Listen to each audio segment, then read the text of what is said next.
At buksan po natin ang ating mga banal na kasulatan at tayo po patuloy na mag-aaral. Tayo po sa ikalawang Korinto, Kapitulo 1. Tayo po babasahin po natin yung 17 hanggang 24. At dito po tayo magpapasimula mag-aral. Kaya babasahin ko po at ako po ang pagbasa at sundalan nyo ko sa inyong mga banal na kasulatan.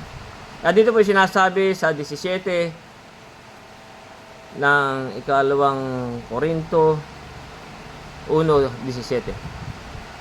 Nang nasahin ko nga ang ganito, ako baga kaya ay nagatubili o ang mga bagay na ninasa ko ay yung ninasa ko baga ayon sa laman upang magkaroon sa akin ng oo at ng hindi. Ngunit palibasay ang Diyos ay tapat. Ang aming salita sa inyo ay di, oo at hindi. Sapagkat ang anak ng Diyos, si Jesucristo, na ipinangaral namin sa inyo, ako at si Silvano at si Timoteo, hindi naging oo at hindi, kundi sa kanya ay naging oo. Sapagkat maging gaano man ang pangako ng Diyos, ay nasa kanya ang oo. Kaya nga naman, nasa kanya ang siya nawa sa ikalululhati ng Diyos sa pamamagitan namin. Ngayon, siya na magpapatibay sa amin nakasama ninyo kay Kristo at nagpahid sa atin ay ang Diyos, na siyang nagtatak naman sa atin at nagbigay ng patutuo ng Espiritu sa ating mga puso. Tatapot ang Diyos ang tinatawag kong maging saksi sa aking kaluluwa, na upang huwag kayong papagdamdamin ay hindi muna ako napariyan sa Korinto. Hindi sa kami ay may pagkapanginoon sa inyong pananampalataya, kundi kami ay mga tigatulong sa inyong katuwaan, sapagkat sa pananampalataya kayo'y mga sitatag. Kaya nga ito po ang ating pagbubulay-bulayin at ating pag-aaralan. Kaya nga yung nga po sabi ni Pablo sa mga tiga-Korinto, kuya balik natin sa 17, sabi, nang nasahin ko nga ang ganito, ako kaya'y nagatubili o ang mga bagay na ninasa ko ay ninasa ko baga ayon sa laman. Kaya nga, sabi, upang magkaroon sa akin ng oo at hindi. Kaya nga po, ito po yung sinasabi niya na ninasa ko baga ang ayon sa laman. So, alam naman natin na ito pong gawa ng laman. Kaya nga yung sinasabi niya dito sa siya po hindi niya ninasa ay yung ayon sa laman. Sapagkat yung nga po niya sabi sa dito sa Roma 8, kundi sa Roma 8:4, kaya nga dito sinasabi, sapagkat yung pong mga lumalakad sa laman, sinasabi po dito, upang ang kahilingan ng kautusan ay matupad sa atin na hindi nagsilakad ayon sa laman, kundi ayon sa Espiritu. Kaya nga po siya po hindi po lumakad ayon sa laman. Kaya yung sa 8, sabi, sapagkat ang nangasalaman ay hindi kalugod-lugod sa Diyos. Kaya nga, yung po mga lumalakad sa laman ay hindi kalugod-lugod sa Diyos. Kaya nga po yung sinasabi niya rito, o ang mga bagay na ninasa ko ay ninasa ko baga ayon sa laman. Alam naman natin na siya po hindi na lumalakad ayon sa laman simula po nang siya ay tawagin. Sapagkat yung 8:6 sinasabi, sapagkat ang kaisipan ng laman ay kamatayan, tatapot ang kaisipan ng Espiritu ay buhay at kapayapaan. Maging sa ating palakad sa pananampalataya, tayo po dapat na hindi na lumalakad ayon sa laman. Sapagkat nga pong kaisipan ng laman ay kamatayan. Kundi ang sabi niya dito sa 18, ngunit palibasa ang Diyos ay tapat. Ang aming salita sa inyo ay di, oo at hindi. Alam po naman natin, sa ating paglakad sa pananampalataya, yung pong oo at saka ang hindi, yung po ay ginagamit natin sa mga dapat po kung tayo magsasalita ng oo, yun po ay magiging oo, at kung tayo hindi, tayo po hindi. Sapagkat nga po, yan po nga sa paggamit ng o at hindi, yan po yung ginagamit natin sa pagsumpa o ibang magtitik tayo ng oath o kaya magsuswear tayo. At yan po yung ginagamit natin pagka tayo po yung nangangako o tayo sa iba sa English ay magpe-pledge o tayo ay magpa-promise o tayo ay magte-take ng vow o yung tayo ay mananata o kaya tayo po ay makikipagtipan. Yung sa English po yung covenant. Ito po ay ating ginagamit. Kaya dapat po ang ating magiging oo ay oo at hindi ay hindi. Sapagkat sabi nga po dito sa Santiago Kapitulo 5, para po tayo huwag pumasok sa hatol. Yan po yung mahalaga sa ating sa paglakad sa pananampalataya kung tayo oo at tayo hindi. Sapagkat kung tayo umuo at tayo hindi, ay tayo po sabi dito sa Santiago sa 5:12 ng Santiago, sabi,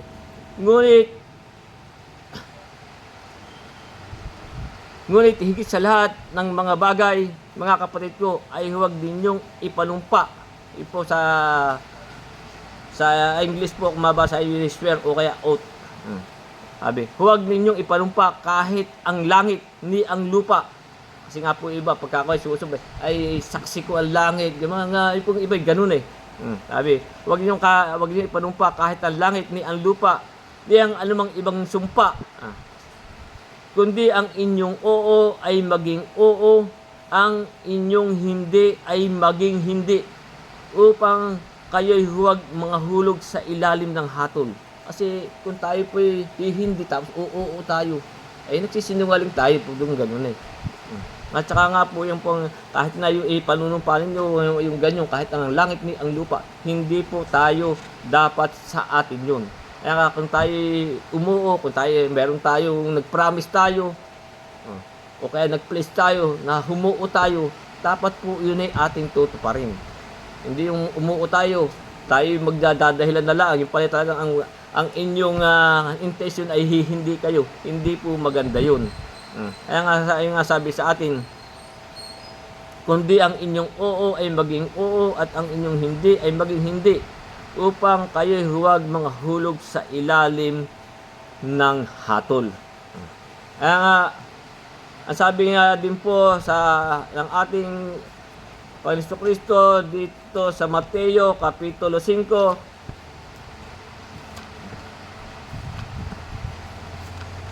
kaya nga, sa ating kung tayo po oo po yun. Kung hindi, hindi. Sa Mateo 5, simulan natin sa 34.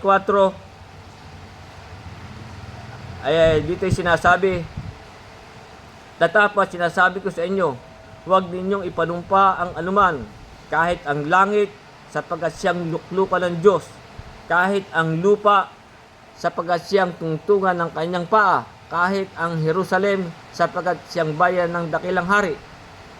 Kahit man ang ulo mo ay huwag mong ipanumpa, sapagkat hindi ka makagawa ng isang buhok na maputi o maitim. Datapat ang maging pananalita mo'y oo, hindi, sapagkat ang humigit pa rito ay buhat sa masama. Kasi nga po kung tayo umuo, tapos ang intention natin na hindi, nagdadahilan, tayo po yung nagsisinungaling. Kung tayo oo, kung nag-promise tayo ng gano'n, umuo ka, oo yun. Kung hindi. Sapagkat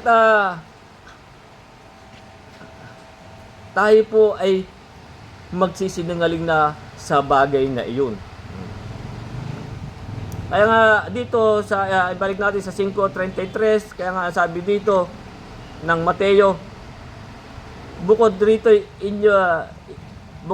inyong narinig na sinasabi sa mga tao ng una, huwag kang manunumpa ng di katotohanan. Kaya nga huwag tayo magsuswer, huwag tayo mag-uot.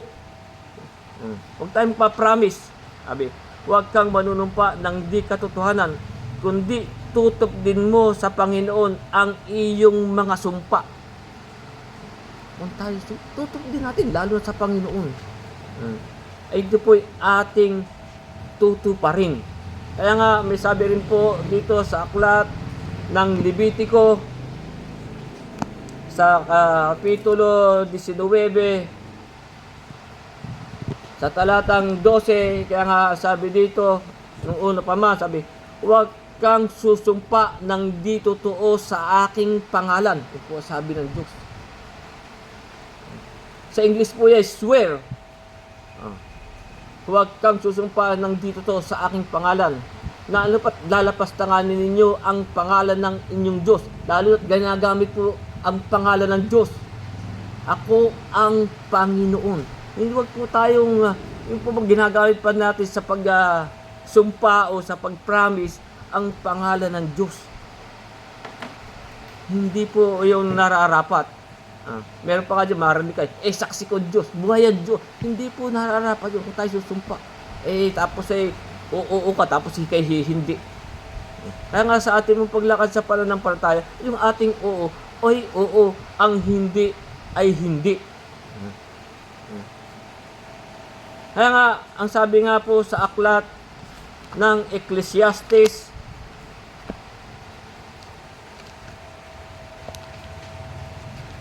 sa Ecclesiastes Kapitulo 5, ang sabi nga po dito,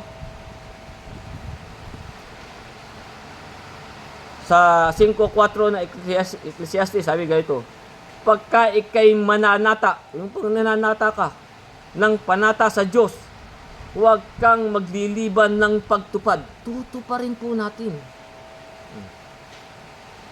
Huwag kang liliban ng pagtupad, sapagkat siya'y walang kaligayahan sa mga mangmang.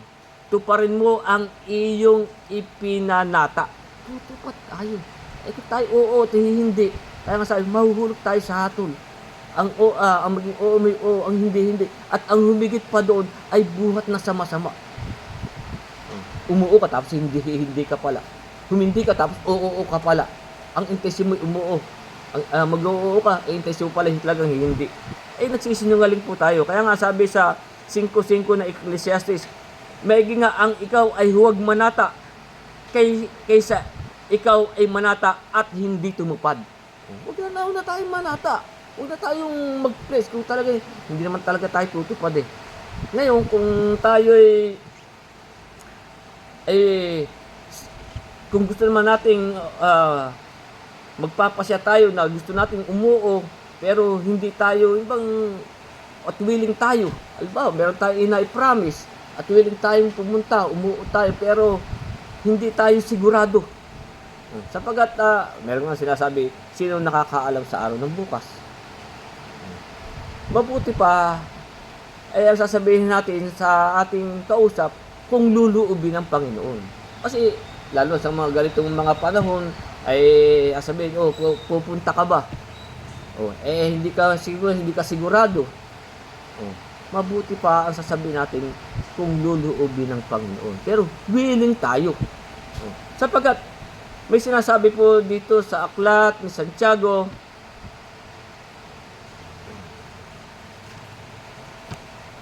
sa Kapitulo 4, gaganyan po tayo at hindi naman tayo willing o gusto natin umuo tayo at gusto natin tuparin yung ating inuo at hindi naman tayo sigurado na magagampan na o tayo makakapunta sa ating pinasihan. Mabuti pa nga, sabi nga po dito sa Santiago Kapitulo 4 talatang 15 ay ganito. Kung talagang tayo oo at hindi gusto natin, willing tayo pero hindi tayo makakasigurado na tayo makakarating o makakapunta doon sa ating inuunahan, ang sabi dito, sapagkat ang dapat ninyong sabihin, kung luluubin ng Panginoon ay mga bubuhay kami at gagawin namin ito o iyon. Ganun na lang. Ano ba, meron tayong napasyahan o aatin ka ba? Kung luluubin lang, sapagkat kung hindi ka naman sigurado na ikay makakarating, una-una, kung tayo sa mga panahon, biglang bumagyo, biglang umulan, umuo tayo. Kaya yun na lang, sapagkat nga sabi sa 15 nito, sa 13 nitong Santiago, 4:13 sabi, sa 14 sabi, Kayo nga ang hindi nakakaalam na mangyayari bukas, ano ang inyong kasi pagkat minsan hindi natin malalaman kung ano ang mangyayari bukas, ay umuo tayo. Siyempre, hindi natin matutupad. Kasi kaya sabi, ang oo mo'y oo, ang hindi ay hindi. Kaya nga, kung willing naman tayo, umuo tayo, pero lagyan natin na kung luluubin ng Panginoon. Pero, ang talagang intensyon natin ay umuo tayo. Kung hindi na mga niloob ng Panginoon na tayo makarating, tayo na may nagkaroon ng pasabali, pero willing na talaga tayong umuo. Lalo na biglang nagkaroon ng bagyo, ulan, na hindi tayo makalabas ng bahay. Kaya ganoon na lang po. Pero kung tayo talagang umuo, ay oo. Kung hindi, hindi. Sabihin na natin yung diretsahan. Para po tayo, kaya nga yun ang sinasabi, ulitin ko yung 5:12 ng Santiago, ngunit higit sa lahat ay ng mga bagay, mga kapatid, ay huwag ninyong ipanumpa kahit ang langit ni ang lupa ni ang ibang sumpa, kundi ang inyong oo ay maging oo, ang inyong hindi ay maging hindi, upang kayo huwag mga hulog sa ilalim ng hatol. Kaya, yan po ang nararapat sa atin. Kaya kung talaga namang hindi nating intensyon na talagang tayo sa ating promise, humindi na lang tayo. Pagkala mong humindi, tapos nandudong ka, ba't ka nandito? Humindi ka na. Yun po ang hindi nararapat sa atin. Kaya kung sa atin ay hindi naman tayo willing tayo, sabihin na natin kung luluubin ng Panginoon. Sabi, nagagawin namin ito o iyaon. Kaya nga po, ganyan po ang nararapat. Kaya nga sabi dito sa ating pinag-aaralan, ngunit palibhasa ang Diyos ay tapat, ang aming salita sa inyo ay di, oo at hindi. Kaya nga ganyan din po ang mga apostol. Pag sila hindi, hindi. Pag umuo, oo. Kaya ganyan po ang nararapat sa ating paglakad sa pananampalataya.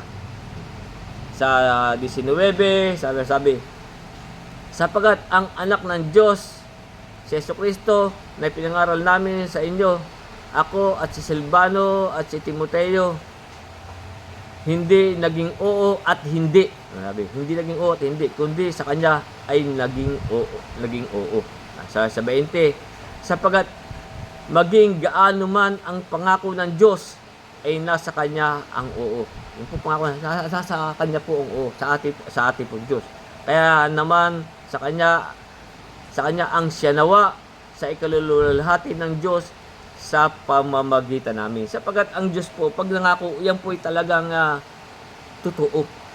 Kaya nga nasa kanya po ang oo. Kaya nga, sabi nga dito sa Roma, sapagat ang Diyos po ay tapat. Kaya nga, nasa kanya ang oo. Ang sabi nga sa Roma dito sa 3:4, 3:4, huwag mangyari. Oo, bagkus pa nga, ang Diyos ay tapat. Ang Diyos po ay tapat. Tatapot ang bawat tao'y sinungaling, gaya ng nasusulat, upang ikaw ay ariing ganap sa iyong mga salita, at makapagtagumpay ka kung ikaw ay mahatulan. Kaya nga, para po tayo hindi maging sinungaling, kung tayo mag-oo, hindi, o kung oo, hindi. Kung tayo naman ay gusto natin, willing tayo, umuo, tayo hindi naman natin tayo sigurado, kaya sasabihin natin kung luluubin ng Panginoon. Ganyan po tayo lalakad sapagat ang Diyos po, pag yan po yung nangako, yan po ay ating aasahan. Sapagat ang sabi nga niya dito sa aklat ng mga bilang,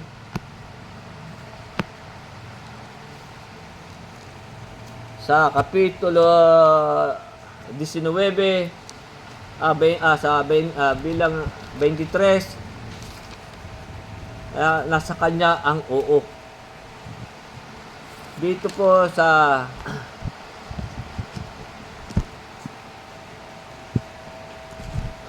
Talatang 19, sapagkat ang sabi nga po dito, ang Diyos ay hindi tao na magsisinungaling. Kaya nga sabi, nasa Kanya ang oo. Ang Diyos po ay hindi tao na sinungaling, ni anak ng tao na magsisisi. Kaya nga sabi, sinabi ba niya at hindi niya gagawin? Pag ang Diyos po ay nagsabi, sinabi ba niya at hindi niya gagawin? Kaya nga sabi, nasa Kanya ang oo. Sinalita ba niya at hindi niya sasagawa? Kaya nga po, ang Diyos po ay tapat. Kaya, lahat po ng kanyang pangako, yan po'y ating aasahan. Sa tao, talaga pong yun sinabi niya, ang bawat tao ay sinungaling. Lahat po tayo ay nakapagsinungaling.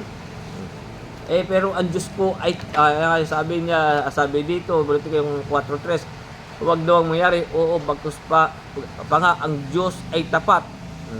Datapot ang bawat tao ay sinungaling, gaya ng nasusulat, upang ikaw ay ariing ganap sa iyong mga salita at makapagtagumpay ka kung ikaw ay mahatulan.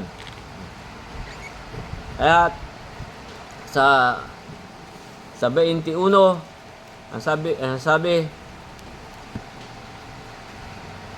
ngayon siya na magpapatibay sa amin na kasama ninyo kay Kristo at nagpahid sa atin ay ang Diyos.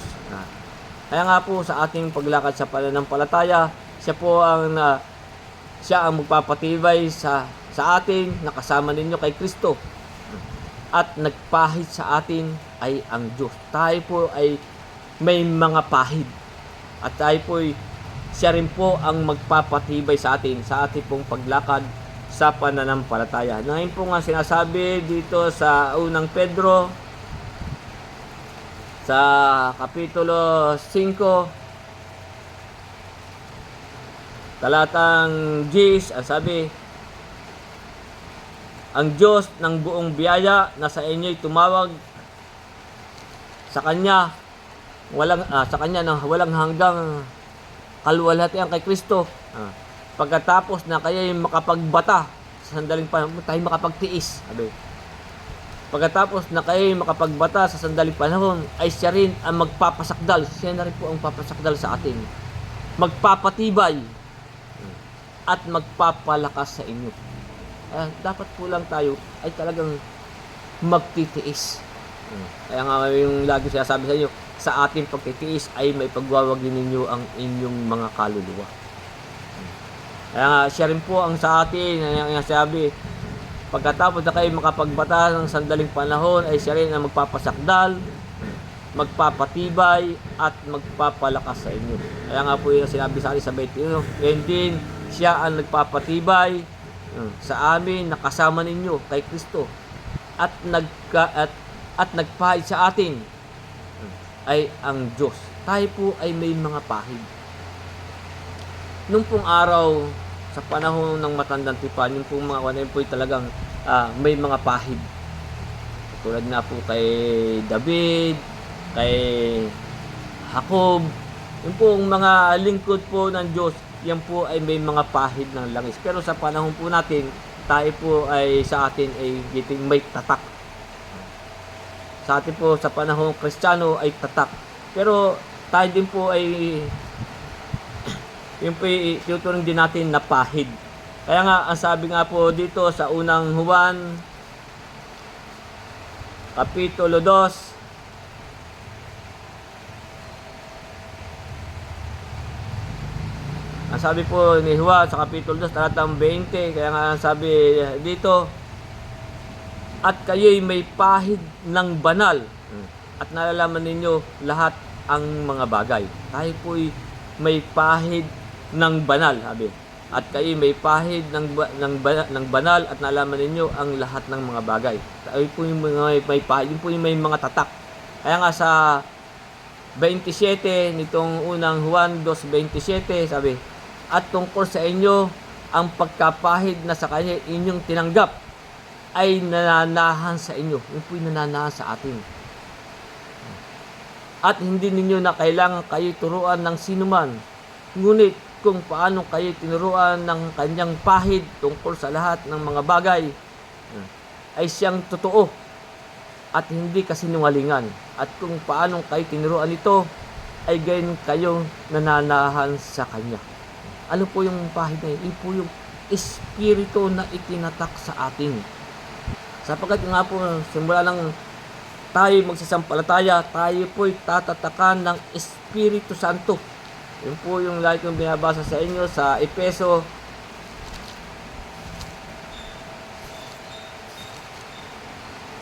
sa Efeso 1:13 na ang sabi nga dito, nasa kanya kayo rin naman pagkarinig ng aral ng katotohanan ng ebanghelyo ng inyong kaligtasan, nasa kanya rin naman mula nang kayo'y magsasampalataya, kayo'y tinatakan ng Espiritu Santo. Tayo may tatak ng Espiritu Santo na ipinangako na siyang patutuo sa ating mana hanggang sa ikatutubos ng sariling pag-aari ng Diyos sa ikapupuri ng kanyang kalwalhatian. Tayo po'y may mga pahid, po'y may tatak ng Espiritu Santo. Kaya nga yung pangako po sa mga apostol nung una, sabi ng ating Panginoon dito sa Juan, aklat ni Juan sa Ebanghelyo sa 14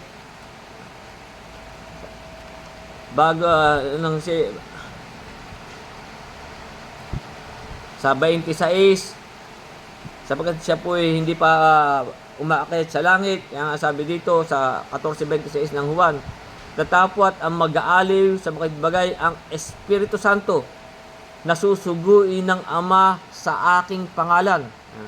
Siya ang magtuturo sa inyo ng lahat ng mga bagay at magpapaalala ng lahat na sa inyo'y aking sinabi. Kaya nga po yun inulit nga po yan ni Juan na yung ang kanyang sinabi dito sa ating binasa sa 2:27, sa unang Juan 2:27, sabi, at tungkol sa inyo ang pagkapahid na sa kanya inyong tinanggap ay mananaas sa inyo at hindi ninyo kailangan kayo turuan ng sinuman. Ngunit kung paano kayo tinuruan ng kanyang pahid, yun po yung pahid, yun po yung Espiritu Santo. Tungkol sa lahat ng mga bagay, siyang totoo at hindi kasinungalingan. At kung paano kayo tinuruan ito, gayon kayo mananahan sa Kanya. Tayo po'y mananahan sa Kanya. Kaya nga sa 22, sabi, na siyang nagtatak naman sa atin at nagbigay ng patutuo ng Espiritu sa ating mga puso. Kaya nga po, tayo po'y tinatakan. Nga po sinabi ko sa inyo kanina sa Efeso, na siyang nagtatak naman sa atin.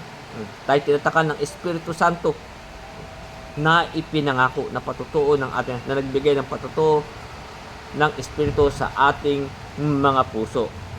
Kaya nga, kilala po ng Diyos ang mga may tatak. Paano po nakikilala ng Diyos ang mga may tatak? Ang sabi nga po dito sa unang Timoteo, ano ba yun? Yung pong may mga pahid at may tatak.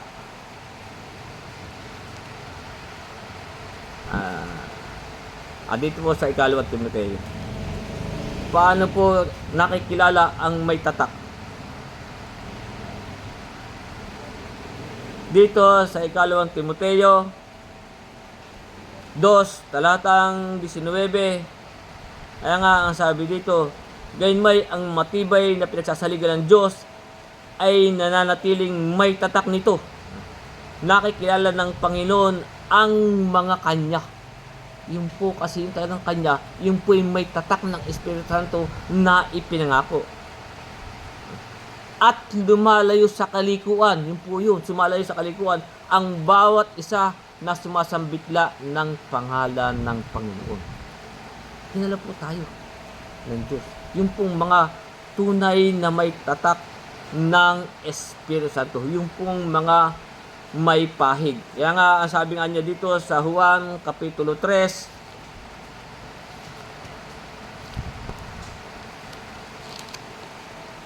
talatang 33, sabi, ang tumatanggap ng kanyang patutuo ay naglagay dito ng kanyang tatak na ang Diyos ay totoo. Kaya kilala po ng Diyos yung pong mga may tatak ng Espiritu. Yung pong talagang sa Kanya. Sapagkat, lagi ko sinasabi sa inyo, yung pong Espiritu Santo, yung po'y binibigay lang doon sa mga nagsisitalima sa Kanya. Yung po ang tunay na may Espiritu Santo. Yung nga po yung like kong binabasa sa inyo sa Gawa 5:32, yan po ang talagang, kaya po kilala tayo ng Diyos eh. Yung pong may tatak ng Espiritu, yun po yung nagsisitalima sa Kanya. Kaya nga yung iba yung marang, ay ako'y may Diyos sa puso. Paano mo nalaman ikaw may Diyos? Ikaw ba'y tumatalima? Kaya nga sabi dito sa Gawa 5:32, sabi, at kami mga saksi ng mga bagay na ito. Ganyan din ang Espiritu Santo na siyang ibinibigay ng Diyos. Saan? Sa nagsisitalima sa Kanya. Ito po ay doon lang sa nagsisitalima sa Kanya. Yung po ang tunay na may tatak ng Espiritu o may pahid. Kaya nga, ang sabi nga ni Juan sa unang Juan, Kapitulo 3, sa talatang 24, kaya nga sabi dito, ang tumutupad ng kanyang mga utos ay nananahan sa Kanya. Ito po yung nananahan sa Kanya. Yun po yung mga tumutupad. Ito po yung nagsisitalima. Kaya nga po yun ibibigay sa mga nagsisitalima. Sabi, ang tumutupad ng kanyang mga utos ay nananahan sa Kanya at siya'y sa Kanya. At dito'y nakikilala natin na siya'y nananahan sa atin. Maging tayo, alam natin na siya'y nananahan sa atin. At dito nakilala natin na siya'y nananahan sa atin sa pamamagitan ng Espiritu na Kanyang ibinigay sa atin. Sapagkat yun po ibinibigay lang doon sa nagsisitalima. Yun po ang tunay na may tatak ng Espiritu Santo.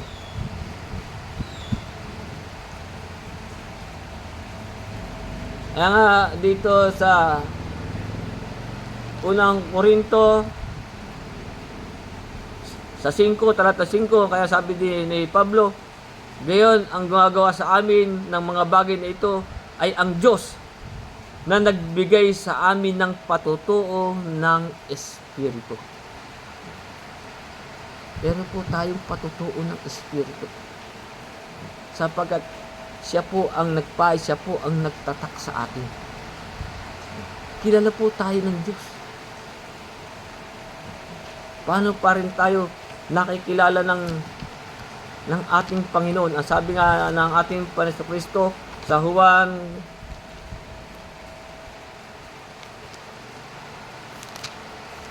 Juan Kapitulo 10,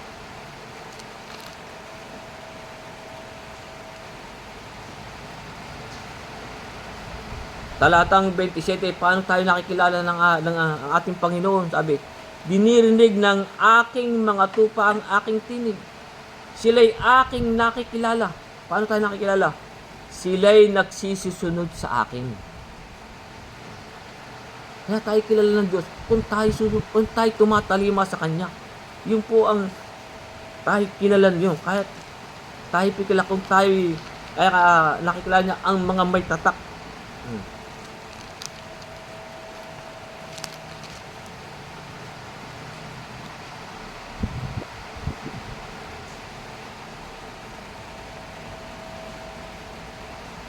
Kaya nga, ang sabi nga doon sa mga dumirinig,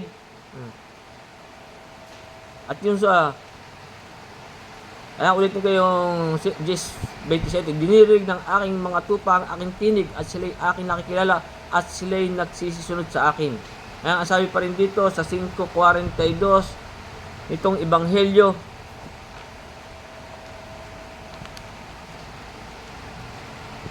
Datapat nakikilala ko kayo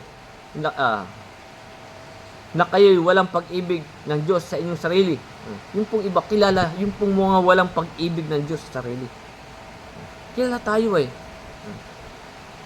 nakikilala ko kayo, na kayo'y walang pag-ibig ng Diyos. Ay, hindi siya dumirinig eh. Pero kilala tayo ng Diyos, ang sa kanya dumirinig ng, at sa kanya tumatalima. Kaya kahit anong pagpapanggap natin, kilala po tayo ng Diyos. Kilala niya kung sino ang may tatak. Yun po ang ulitin natin yung ating pinag-aralan. Sabi sa 21, gayon siya ang nagpapatibay sa amin na kasama ninyo kay Kristo at nagpahid sa atin ay ang Diyos. Tayo po yung mga may pahid na siyang nagtatak naman sa atin. Tayo po yung may tatak ng Espiritu Santo na ipinangako, na nagbigay ng patutuo ng Espiritu sa ating mga puso. Kaya sa 23, datapwat ang Diyos ang tinatawag kong maging saksi sa aking kaluluwa, na upang huwag kayong pagdamdamin ay hindi muna ako napariyan sa Korinto. Sabi, hindi sa kami ay may pagkapanginoon sa inyong pananampalataya, kundi kami ay mga tigatulong sa inyong katuwaan, sapagkat sa pananampalataya kayo'y magsitatag. Kaya tayo po dapat magsitatag tayo sa ating pananampalataya. Tayo po yung nababaon at matitibay. Hindi po yung ibang nangunguna, yung pong may pagkamalapanginoon. Kaya nga, ang sabi nga po ni Pedro sa kanyang sulat, sa unang Pedro 5, talatang 3, ang sabi ni Pedro, hindi naman nagaya na kayo'y may Panginoon sa pinangangasiwaan, pinagtatagubilin sa inyo, kundi kayo'y maging mga uliran ng kawan. Kaya tayo po sa ating paglakas, hindi po yung tayo, kahit tayo nangunguna, hindi po tayo na kayo may pagkamala Panginoon sa pinangangasiwaan. Kaya nga po ang sinasabi ni Pablo, hindi kami ay may pagkapanginoon sa inyong pananampalataya, kundi kami ay tigatulong sa inyong katuwaan, sapagkat sa pananampalataya kayo'y magsitatag. Dapat po tayo'y laging matatag sa ating pananampalataya. Kaya hanggang dyan po muna ang ating pag-aral. Hanggang dyan po at tayo po natapos dito. At saka sa susunod nating pag-aral ay sa Kapitulo 2 na po tayo.